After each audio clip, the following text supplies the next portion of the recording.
Sallallahu ala Muhammad sallallahu alaihi wasallam. Bismillahirrahmanirrahim. Assalamualaikum warahmatullahi wabarakatuh.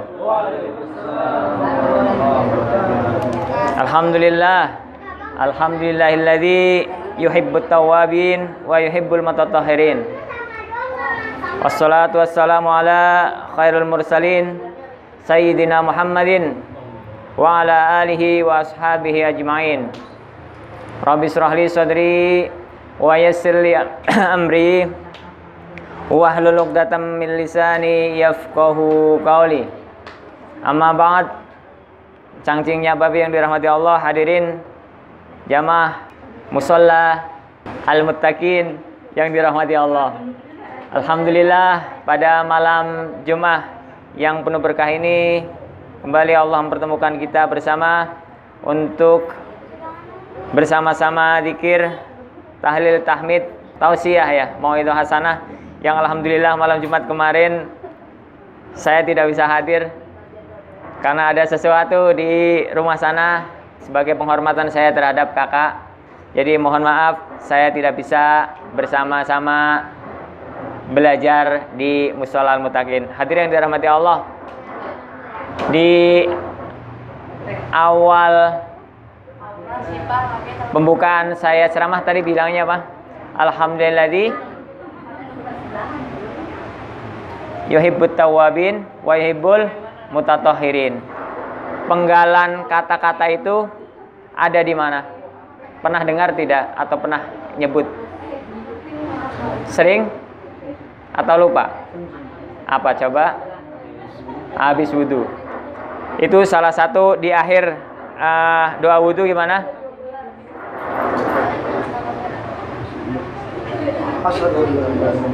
Wajalni minat tawabin, wajalni minal mutatahhirin. Karena di dalam Islam at-tahirin itu orang-orang yang suci, bukan suci yang gimana ya. Jadi kesucian ini adalah salah satu hal yang hanya dimiliki oleh Islam. Rasulullah Shallallahu Alaihi Wasallam pernah bersabda, dan ini merupakan asbabun nuzul surah At-Taubah ayat 108. Potongan ayatnya, fihi rijalun yuhibbuna ayyatatahharu. Jadi di kota Madinah itu banyak orang-orang yang suka akan kebersihan. Maka Allah itu memuji mereka, orang-orang Madinah, orang-orang muhajirin, orang-orang Ansor ya Madinah ya.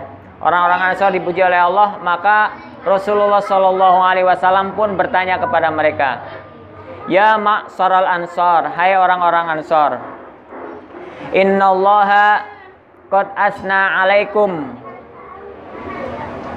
khairon min tuhur wa ma tuhurukum dzalik. Faqalu natawaddau lis-shalah wa nastaghsilu minal janabah. Faqala Rasulullah sallallahu alaihi wasallam,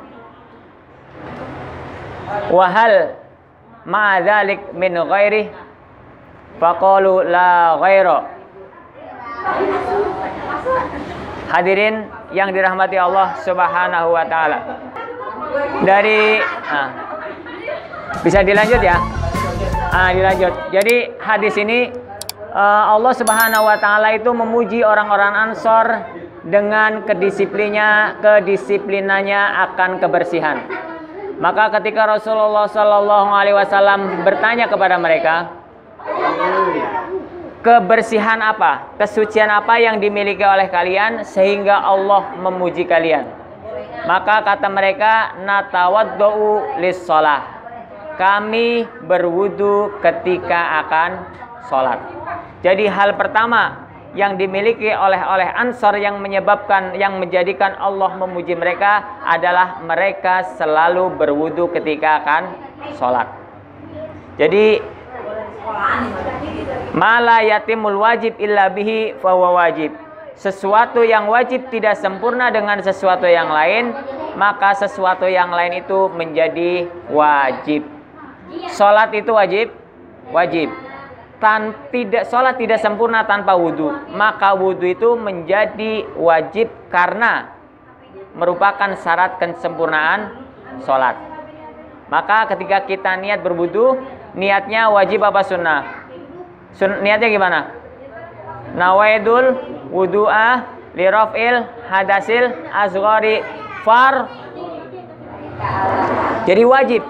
Jadi melaksanakan wudhu ini wajib karena itu adalah syarat kesempurnaan sholat. Jadi kesucian pertama seorang muslim adalah dengan berwudhu. Bahkan bukan hanya ketika kita akan sholat kita melaksanakan wudhu, namun ketika kita akan belajar kita wudhu, kita akan ngaji kita wudhu. Bahkan harapannya setiap saat kita harus selalu mempunyai wudhu. Walaupun di dalam Al-Quran perintah untuk wudhu adalah ketika kita akan sholat. Ada di dalam surat apa? Al-Ma'idah ayat 6. Gimana bunyinya? A'udzubillahi minasyaitonirrajim. Bismillahirrahmanirrahim. Ya ayyuhalladzina amanu, hai orang-orang yang beriman, idza kumtum ilas sholati faghsilu wujuhakum wa aydiyakum ilal marafiq wamsahu biru'usikum wa arjulakum ilal ka'bain. Nah, jadi perintah wudhu ini ada karena kita akan melaksanakan sholat. Jadi kesucian pertama adalah kita suci dari hadas kecil. Dengan apa menghilangkannya? Dengan berwudhu. Jadi air juga, hadas yang tidak kelihatan pun hilang dengan air. Itu yang pertama. Kesucian yang kedua orang-orang Ansor dan kita sebagai seorang muslim adalah wa naghtasilu minal janabah, dan kita mandi ketika junub. Junub itu hadas kecil apa hadas besar? Hadas besar. Cara menghilangkannya dengan apa? Mandi. Mandi pakai apa? Air. Jadi menghilangkan hadas besar juga dengan air. Tadi hadas kecil dengan air, hadas besar dengan air. Junub ketika apa? Junub ketika apa? Hadas besar ketika apa? Contohnya?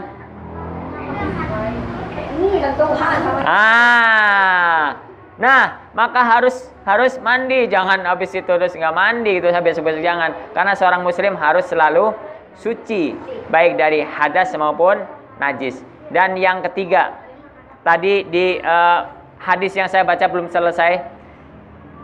Jadi ada yang ketiga, la ghairo, kata mereka, inna ahadana idza kharaja minal ghaid ahabba ayastanjiya bil ma. Jadi mereka itu kalau habis buang hajat, mereka itu membersihkannya dengan air. Kita cebok pakai apa? Air. Dan itu yang diajarkan oleh Islam. Karena saya baca di sebuah buku. Di sana disebutkan bahwasanya tahun 1963 di Inggris itu terjadi penyakit diare yang luar biasa, bahkan merenggut banyak nyawa. Dan ternyata selama ini waktu itu orang ketika istinja, ketika membersihkan diri setelah buang air kecil maupun buang air besar menggunakan tisu. Menggunakan tisu. Dan penyakit itu tidak berhenti-berhenti, bahkan tambah kemana-mana. Maka para dokter akhirnya bersepakat bahwasanya masyarakat diminta agar beristinja menggunakan air. Tidak lama setelah diikuti oleh seluruh masyarakat Inggris pada waktu itu, maka itu penyakit hilang. Maka Islam sudah mengajarkan akan kebersihan dari zaman dulu. Kita tinggal mengikuti saja. Ketika kita akan membuang hadas kecil dengan air, hadas besar dengan air, najis pun dengan air. Maka air ini adalah sumber yang sangat vital sekali untuk kehidupan kita. Mati lampu nggak masalah. Mati lampu karena listrik habis, tinggal WA, kak ada pulsa nggak? Ya kan? Pura-pura nggak denger lagi, ada pulsa nggak? Bayarnya ntar pas ketemu gitu kan. Nah, kalau ternyata memang mati lampu semua, aman, nggak masalah, asalkan ada air. Masalahnya kita pakai jet pump, mati lampu, listrik, air tidak ada, padahal ada sebenarnya. Maka mendingan mati lampu daripada mati air. Nah, gitu maksudnya.